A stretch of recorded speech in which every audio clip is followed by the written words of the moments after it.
94-year-old Fort Wayne resident Dick Rowe is impacting children through wooden toy trains. WANE 15 Courtney Grimm joins us with the story behind them. Courtney. Well, Dirk Taylor, he says it first started as something for him to do, but now it has turned into something much bigger. What do you think this is? And he fell around. Oh, it's a train. Dick Rowe has been crafting wooden trains over the past couple of years, already creating 24 of them with 10 in the works. I started when my wife passed away 2 years ago, and was just sort of floating around. Was over at a friend's house, and he had one that he had made. I asked him for the plans, and I got them, and I made a couple for my grandkids, and they liked them, so I made a couple more. Since then, he says he's tried to work on them about every day. Like so, I've got one coat of paint, one coat of varnish on this. It'll get two.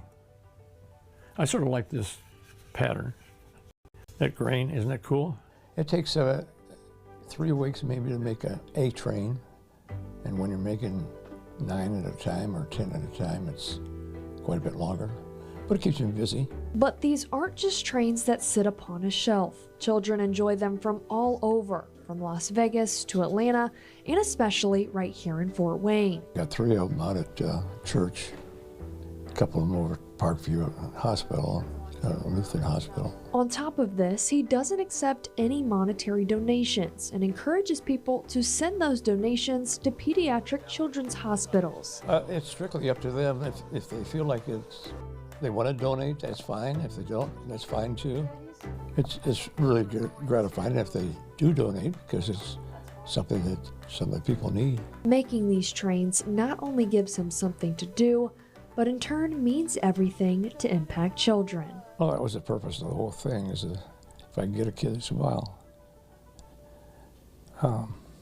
it's very gratifying.